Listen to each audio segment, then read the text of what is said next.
Assalamualaikum warahmatullahi wabarakatuh. Waalaikumsalam. Bismillahirrahmanirrahim. Alhamdulillahirabbil alamin. Allahumma shalli ala sayyidina Muhammadin wa alihi washabbihi ajmain. Saudaraku sebangsa setanah air yang saya cintai, saya banggakan. Sebelum lagi dengan Pong Banyumas dari lereng Gunung Slamet. Alhamdulillahirabbil alamin, pada malam hari ini saya ditemani oleh Raden Mas Kiai Muhammad Salim. Beliau Yuriat dari Sunan Derajat. Benar nggih, Kiai? Sunan Derajat bin Sunan Ampel. Alhamdulillah. Sehat, Kiai? Alhamdulillah. Hari ini sehat, sakit rapuh lagi. Bisa ke sini. Silaturahmi dengan sedulur-sedulur. Oke, terima kasih, Kiai. Begini, Kiai. Di media sosial hari ini masih cukup ramai terkait polemik nasab Balawi dan nasab Sunan Gunung Jati. Berawal dari Mahsul Masail di Cirebon kemarin di pondok pesantren Benda Kerep, bahwa di Mahsul Masail tersebut diputuskan bahwa nasab Sunan Gunung Jati adalah nasab tersendiri dan bukan bagian dari Bani Alawi. Akan tetapi ada salah satu orang yang katanya namanya Kiai Kurtubi dari Banten yang mengatakan bahwa Sunan Gunung Jati adalah bagian dari Bani Alawi dan menantang berdebat dengan Kiai Madrin Banten dan seluruh duriat Wali Songo. Nah, saya ingin konfirmasi nih dengan panjenengan sebagai salah satu duriat Wali Songo dari Sunan Ampel terkait dengan tantangan tersebut. Monggo, ya. Sebenarnya begini, keputusan yang terjadi kemudian yang sudah disepakati di Benda Kerep itu sebenarnya suatu keputusan yang sudah mewakili, khususnya bagi kami duriat para Wali Songo. Itu sudah mewakili, dan umumnya itu bagi masyarakat atau rakyat Indonesia itu sudah mewakili. Nah, tetapi kenapa terjadi lagi suatu kritik atau sesuatu yang menjadikan mereka tidak bisa menerima ini? Mungkin karena ada ini agenda yang terselubung yang dimiliki oleh kalangan-kalangan tertentu yang tidak menerima hasil keputusan itu karena mereka merasa dirugikan. Nah, sebenarnya yang rugi ini kan karena mereka sendiri tidak hadir pada waktu perdebatan di Benda Kerep. Salah satunya ini Buya Kurtubi. Buya Kurtubi ini kalau menurut saya itu Buya Kurtubi ini seperti anak kecil, ya. Nah, seperti anak kecil. Lah, kenapa seperti anak kecil Buya Kurtubi ini? Buya Kurtubi kan tahu. Buya Kurtubi itu nasabnya itu bersambungnya kemana? Kemana dia? Dia bilang katanya ke Sunan Gunung Jati. Katanya begitu. Benar kan? Ini harusnya kan Buya Kurtubi itu harusnya paham diri lah. Ya, paham diri bahwa nasab Buya Kurtubi itu kalau menurut Robito atau menurut itu kemarin ada statement Pak Habib Rizik itu kan nasabnya terputus. Oh ya. Ya, yang mengatakan bahwa Wali Songo itu tidak memiliki keturunan laki-laki, hanya dari perempuan. Terus sekarang Buya Kurtubi mengaku Zuriat Sunan Gunung Jati dari garis laki-laki. Nah, ini kan berarti ada permasalahan tersendiri yang harus diselesaikan oleh Buya Kurtubi. Baru dia berurusan dengan Kiai Imaduddin. Nah, karena kalau Buya Kurtubi ini ngotot, sedangkan dia itu kan segrup dengan Bani Alawi kan, segrup kan. Nah, ketika dia segrup, maka dia harus menerima konsekuensinya bahwa nasabnya itu terputus, tidak bersambung ke Sunan Gunung Jati. Kalau dia tidak bersambung dengan Sunan Gunung Jati, terus dia mengajak Kiai Imaduddin, masalahnya apa? Kenapa dia tidak menerima bahwa nasabnya sudah terputus? Kalau nasabnya sudah terputus kan sudah legowo. Sudah dibuang, sudah diambil lagi. Nah, ini kan terus dia kok ijik-ijik ini. Seketika tidak menerima dengan keputusan hasil musyawarah di Benda Kerep. Padahal hasil musyawarah di Benda Kerep itu bukan keputusan Kiai Imaduddin, itu keputusan yang dimufakati ya berdasarkan banyaknya orang yang hadir yang berdebat di situ. Kabarnya Robito Alawi diundang waktu di Benda Kerep. Ya, tapi kabarnya memang diundang, tidak datang. Jadi kita tidak tahu masalahnya apa kok tidak datang, apa mungkin karena mereka tidak sanggup atau tidak memiliki keberanian untuk datang ke benda kerep, kita nggak tahu semua. Udah tahu-tahu juga tidak terima. Ini seperti itu. Lah itu yang katanya tanggal berapa, 25, 26 apa yang dikatakan oleh Pak Kurtubi itu siapa penyelenggaranya dia? Apanya itu? Yang menyelenggarakan atau menginisiasi kabarnya siapa? Oh, itu dari Banten. Banten. Dari Banten itu. Ya, kita juga tidak tahu kok Banten ingin mengadakan perdebatan kembali tentang hasil keputusan yang di Benda Kerep Cirebon itu. Ya, ini seperti ini penuh dengan kejanggalan-kejanggalan yang patut kita curigai sebenarnya. Ada apa sebenarnya? Apalagi ini yang ngotot itu yang Kurtubi ya. Dan sebagai informasi barangkali mungkin belum tahu, syukur-syukur udah tahu.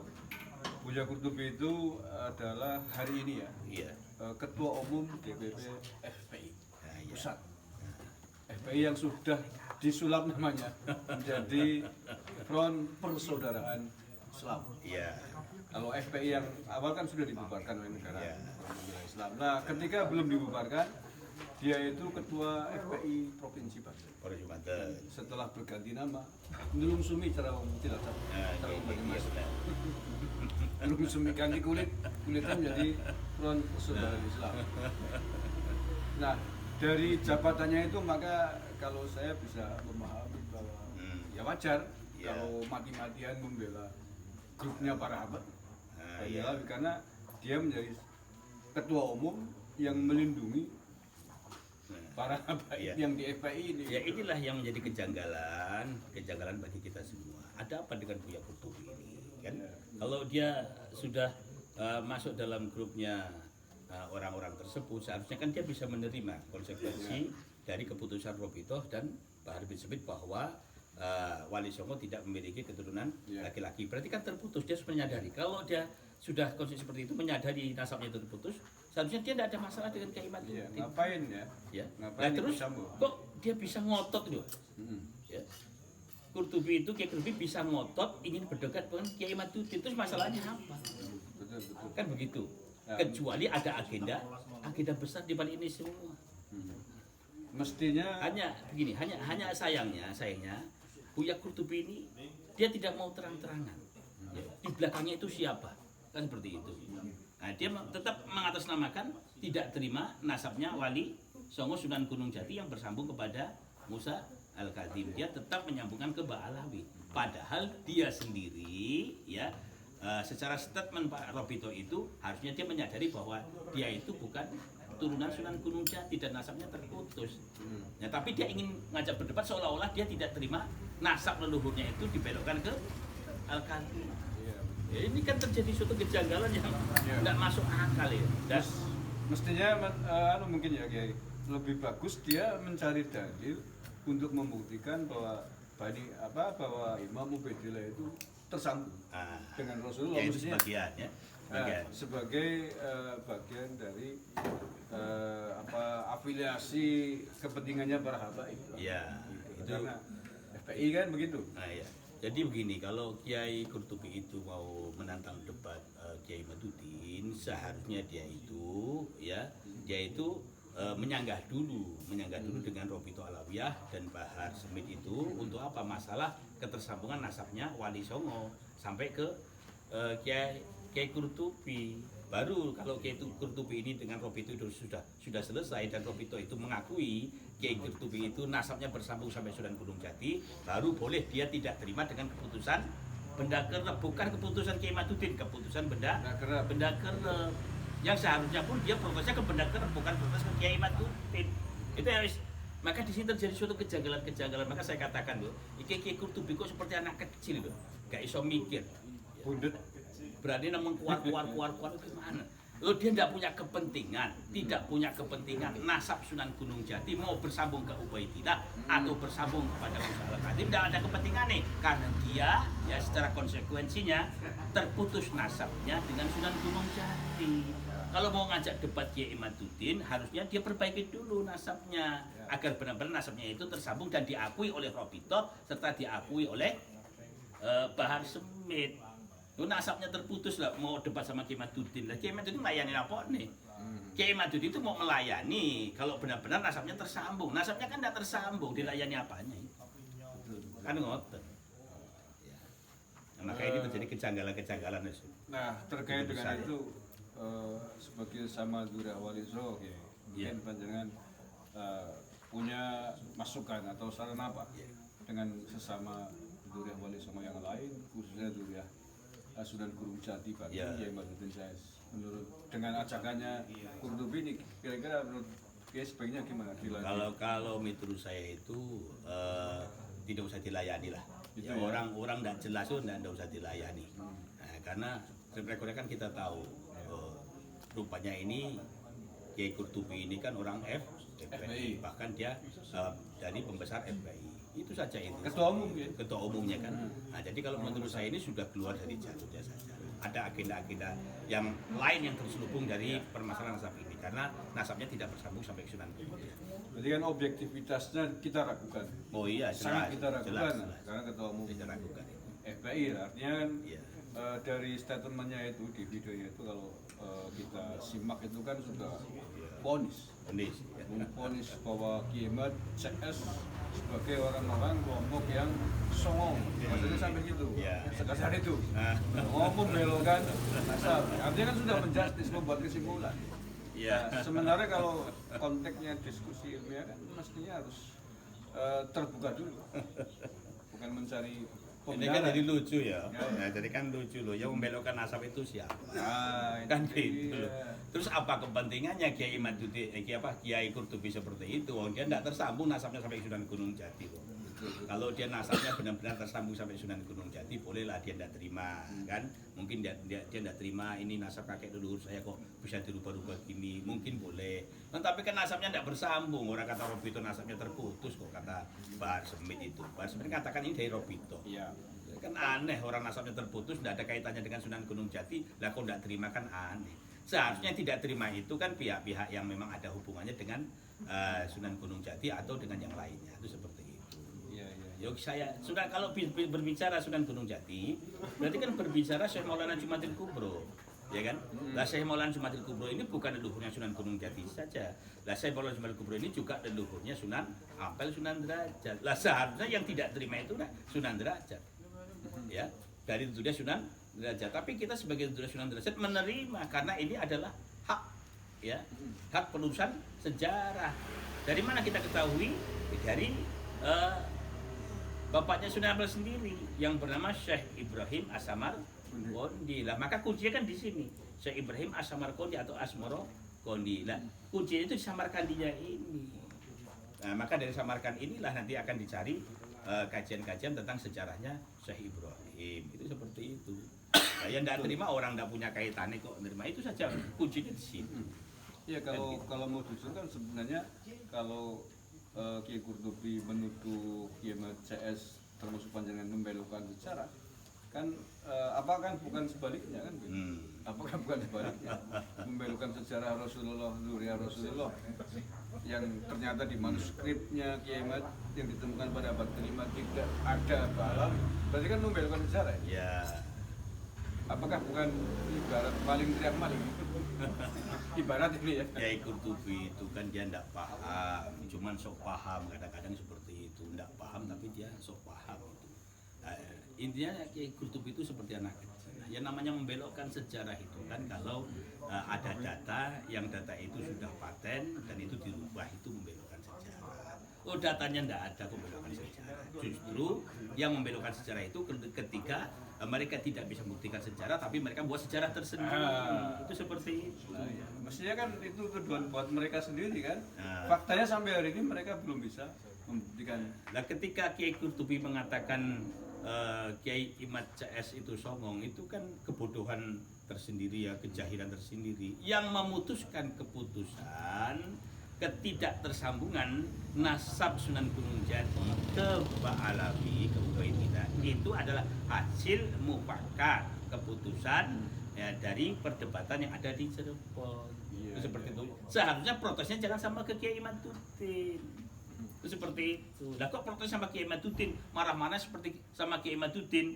Nah, ini kan kesongongan Kiai Qurtubi gitu ya, malah justru Kiai Qurtubi itu yang songong cara saya. Ya, bukan, dia nggak tahu masalahnya, kentang boleh nggak ngerti Kiai Qurtubi. Ya mungkin karena merasa sebagai ketua FPI ditagih perannya mungkin sama bosnya. Ya seharusnya kan kalau dia sudah pengalaman menjadi ketua kan harusnya berbicara itu sesuai dengan alur ceritanya, nggak boleh sembarangan kan seperti itu. Jadi ini kan nampak bodohnya. Ya ini kalau orang-orang bodoh seperti dijadikan ketua ya kok yang jadi ini. Oke, Kiai Maksi terakhir. Iya. Terakhir terkait dengan Marhabai. Iya. Dalam kurung Robito yang sampai hari ini belum bisa membuktikan ini nasabnya nyambung ke Rasulullah, baik secara kitab nasab maupun tes DNA. Menurut Kiai, kira-kira ini mengapa sampai hari ini para habaib Robito Alawiyah belum bisa menjawab? Apakah memang belum menemukan atau ada maksud lain? Ya sebenarnya begini, kalau kita telaah atau tidak kembali itu banyak agenda-agenda tersebut. Tapi yang jelas ya sampai saat ini memang mereka tidak memiliki data aslinya.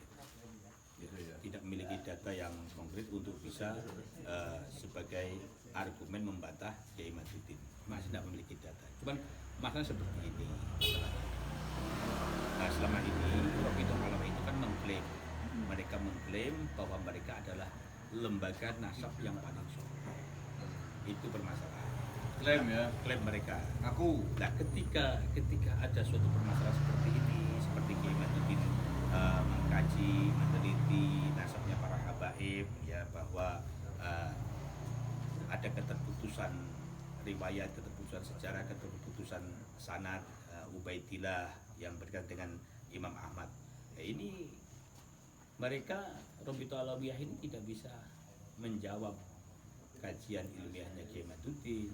Justru mereka ketika mengeluarkan data itu data-data yang bukan data pribadi, itu data-data yang abad kesekian, yang berbeda jauh dengan pokok permasalahan yaitu Ubaidillah putra Imam Ahmad. Itu seperti itu. Nah, ini menunjukkan bahwa ternyata selama ini mereka yang mengaku lembaga nasab paling sahih hanya pengklaiman saja. Ya. Nah, nyatanya apa? Nyatanya mereka tidak memiliki data, tidak memiliki sumber-sumber data dalil yang mereka gunakan untuk menjawab Kiai Maduddin, dan ini menunjukkan berarti lembaga nasab Robito Alawiyah ini ada kedustaan dan pembohongan publik. Tadi terakhir ini paling terakhir. Paling terakhir bahwa kita semuanya kan terhubung secara ideologis dengan Nahdlatul Ulama. Tapi faktanya sampai hari ini kita belum mendengar bahwa Nahdlatul Ulama secara organisasi ada upaya untuk menyelesaikan polemik ini. Sampai hari ini yang kita lihat harapan sebagai salah keluarga besar Nuriyah Wali Songo terhadap NU. Ya seharusnya begini, seharusnya organisasi itu bisa menjembatani kedua belah pihak antara Nuriyah Wali Songo dengan Pak Alawi, dijembatani, dikumpulkan, dipertemukan. Ya untuk apa? Untuk saling mengajukan argumen atau dalam arti kata ya perdebatan lah, permasalahan nasab-nasab seperti ini agar jangan sampai berlarut-larut yang imbasnya nanti semua ke warga NU, yang akhirnya warga NU nanti yang pro ke Wali Songo, ada pro yang ke para habaib, yang akhirnya menjadi bentrokan yang tidak baik, kan seperti itu. Nah di sini harus ada sikap tegas, ya, keputusan yang tegas dari kepengurusan NU itu untuk menjembatani semua, ya, karena mereka pasti tahu ini yang bermasalah kan nanti bawahnya orang-orang NU KPN. Nah, kalau ini tidak cepat diselesaikan, ini akan merusak warga NU, akan bahkan menghancurkan NU itu sendiri. Sejujurnya hari ini sudah terjadi kerusakan itu walaupun masih dalam bentuk adu saling bertentangan pendapat tentang ini. Ya mudah-mudahan sih tidak kebablasan kepada adu-adu yang lain. Ya boleh jadi kalau gitu ya. Kalau pengurus NU ini dia tidak cepat tanggap itu bisa terjadi seperti itu. Ya yang kita pertanyakan yang bertanggung jawab ini siapa? Kan gitu. apa fungsinya, apa gunanya diadakan kepengurusan NU kalau tidak bisa mengatasi permasalahan yang ada dalam tubuh NU sendiri atau NU itu sendiri, kan gitu. Dan terus diadakan pengurus untuk apa? Nah, ini Itu penting seperti itu. bagi Untuk apa fungsinya? Ya bukankah pengurus NU itu seharusnya itu dia itu bisa mengurusi kahanan-kahanan warga-warga NU sendiri. Nah ini kan dibiarkan kan akhirnya lama-lama kan rusak. Nah nanti bertanggung jawab siapa? Lempar tangan. Kan nggak bisa. Ini kan wewenang dari kepengurusan Nahdlatul Ulama. Itu seperti itu. Jadi untuk jajaran pengurus besar Nahdlatul Ulama nih. Kalau belum sanggup untuk menjadi pengurus NU, nggak usah jadi pengurus NU. Apalagi kalau pengurus NU ikut-ikutan mengeluarkan statement yang membela salah satu pihak, ini kan berbahaya ini. Tidak objektif ya. Oh ini berbahaya, ini berarti ini kan masih berat sebelah. Belum bisa, yang namanya pengurus itu pamong. Nek cara wong desa itu, sehingga pamong itu bisa ngomong sekabehane. Baik dia yang sepaham dengan kita atau dia yang tidak sepaham, itu harus bisa ditimong diurus semuanya. Bukan malah membuat statement yang statement itu malah menghantam yang satu, mendukung yang satu. Nah, ini malah nanti menjadi biang keributan yang lebih besar malah. Seperti itu. Makanya kalau belum sanggup menjadi pamong atau pengurus itu enggak usah jadi pamong. Nah, itu mending mundur saja lah. Katanya suruh kusnudun. Apanya? Suruh kusnudun tetap kusnudun. Dan secara khusus kan nggak seperti itu caranya ya. Ini kan katanya bolak-balik kan seperti itu. Memang begini ya. Husnudon itu kan berbaik sangka, ya berbaik sangka atas sesuatu permasalahan yang tidak kita ketahui. Tapi harus tahu di balik husnudon ada kata-katanya, kata-kata sambungannya. Seharusnya kita berhusnudon kepada nasabnya para habaib. Tetapi kalau untuk mengakui dan meyakini tidak bisa, hanya husnudon saja. Sebab kalau untuk mengakui dan meyakini itu nanti masuk ke dalam syariat. Ya, harus ada persyaratan yang dipenuhi. Ketika persyaratan ya, yang harus dipenuhi itu tidak bisa dipenuhi, maka tidak boleh mengakui dan meyakininya, kecuali kita hanya diperbolehkan husnudon. Lah boleh sekarang kita husnudon dengan para habaib boleh, tapi untuk mengakui dan meyakinkan sama mereka kita tidak boleh, karena mereka tidak bisa memenuhi persyaratan yang harus dipenuhi. Contohnya apa? Mereka harus bisa menunjukkan data-data sebagai bukti mereka ini tersambung nasabnya kepada kanjeng Nabi, atau tes DNA. Nah ini semua tidak bisa terpenuhi. Nah ketika tidak bisa terpenuhi, maka tidak boleh untuk mengakui dan meyakini. Ini nanti masuk ke syariat hukumnya. Itu seperti itu. Nah kalau husnudon itu sesuatu yang tidak diketahui. Nah, tapi makanya dilanjutkan. Ya kita berhusnudon, tetapi kita tidak bisa mengakui dan meyakini nasab panjenengan sebelum memenuhi syarat-syarat yang bisa digunakan untuk mengakui dan meyakini nasab panjenengan. Itu saja. Sambungannya itu yang paling penting. Ibarat kita udah tahu itu cabai, masa kita udah husnudun itu? Nah, gula ya? gitu. Gula, cabai ya cabai. Nah, makanya saya katakan tadi sambung aja kan enggak itu ketua BNU-nya ada enggak? Itu harus seperti itu. Dan kita suruh husnudon terus kita mengakui ya sama saja. Ya kalau secara logika sederhana kan sebenarnya juga cukup mudah untuk kita nalar ya. Ya, mereka kan mengklaim bahwa Wali Songo dan Balawi satu jalur ke Imam Ubaidillah, pengakuan mereka. Nah kalau satu jalur kan ibarat satu rumpun, satu pohon, misalkan kayak ibaratnya pohon mangga lah ya, mestinya rasanya kan sama. Tapi rasanya kan beda ya. Itu. Nah iya, durian Wali Songo kayak panjenengan halus baik-baik lah, mereka sebaliknya tokbar takbir resim loh. Kita kan ragu loh, ini katanya satu rumpun tapi rasanya kok beda loh. Nah, kalau bedanya hanya 1-2 kita maklumi lah ya. Kan satu rombongan beda gitu. Ini kan ini logika sederhana. Bahwa kayaknya kok susah diterima bahwa mereka satu rumpun gitu. Ya rasanya beda loh, ibarat yang satu rasanya manis, ini kecut gitu kan. Masa kita katakan gula kan. Makanya ini menjadi salah satu sebab kenapa Kiai Badut itu mengkaji dan meneliti nasab mereka. Ini salah satu sebabnya seperti itu. Ya. Dan kita tidak bisa semua itu harus diterima dengan kenyataan, kita harus meyakini tidak bisa sebelum diteliti dan dikaji kembali. Jangan kan nasab para habaib, sedangkan Al-Quran saja sampai sekarang masih boleh ditafsiri, ya kan? Jangan melebihkan nasab para habaib ini lebih dahsyat daripada Al-Quran, tidak boleh.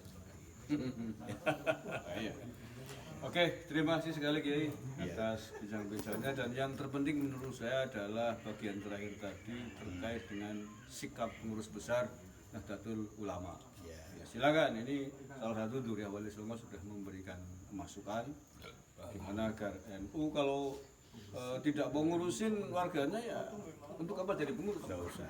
Berarti tidak mampu. Ya, mampu Kalau berarti masih berssebelah berarti belum mampu. belum mampu menjadi Seperti sang pawong lah ya. Nah, Belum mampu cuman menjadi pengurus. juga saya ingatkan, nanti ketika terjadi sesuatu hal yang tidak kita inginkan, yang akan bertanggung jawab siapa? Itu seperti itu. Betul, betul. Yang akan bertanggung jawab siapa? Silakan. Terus nanti apa gunanya menjadi pengurus NU? Ya, apa gunanya ada organisasi NU? Seperti itu. Mudah-mudahan ini menjadi bahan perhatian penting bagi jajaran pengurus NU atas polemik yang sudah berkepanjangan. Kalau saya hitung ya sekitar 5 bulan terakhir. Ya, juga Sak ini awal apa ini. Hanu, jangan membuat statement-statement yang memperkeruh. Jangan. Sebagai Ya. pimpinan Ya, ya. sebagai pimpinan jangan seperti itu, tidak boleh itu tidak boleh. Ya. Oke, sepakat. Nah, seharusnya itu mendamaikan dengan cara apa ya pertemukan. Nah, Bagaimana usulnya Ki Said kan ya? dipertemukan apa untuk apa butuh pentingnya apa adu argumen ya silahkan pertemukan dengan bawa data masing-masing terus di situ dijembatani semuanya. Nah itu Itu kemarin usulnya Ki Said juga begitu. Romo Ki Halwani juga. ya ini berarti pengurus yang bisa mengurusi warga Kasepuan itu loh. Kasepuan mereka kan. Agar tidak meninggalkan PR bagian Nah. 7. Iya, iya. Kalau nasab ini tidak terselesaikan akan terulang kembali terus. Ini akan menjadi permasalahan semakin besar. Maka ini adalah kesempatan bagi kalangan para habaib, banyak alawi untuk membuktikan bahwa nasab mereka benar-benar bersambung kepada Rasulullah SAW. Maka ini adalah momentum yang sangat istimewa bagi kalangan para habaib untuk membuktikan bahwa mereka itu benar-benar memiliki data itu menyatakan ada kesinambungan nasab mereka sampai ke Rasulullah SAW. Tapi kalau mereka selalu menghindar, maka ini akan menjadi suatu permasalahan terus-menerus yang tidak akan pernah. Jadi seperti itu. Oke. Ya. Terima kasih. Mudah-mudahan saya kira tidak hanya NU, negara juga sudah saatnya saya kira turun. Wajib, negara wajib. Apalagi ini menjelang Ya. pemilu Wajib terus. ke tempat di mana banyak kelompok kepentingan yang akan mencari dukungan. Ya. Mudah-mudahan selain PBNU, pemerintah juga sudah saatnya turun mendamaikan polemik ini. Terima kasih, kurang lebihnya mohon maaf. Assalamualaikum warahmatullahi wabarakatuh.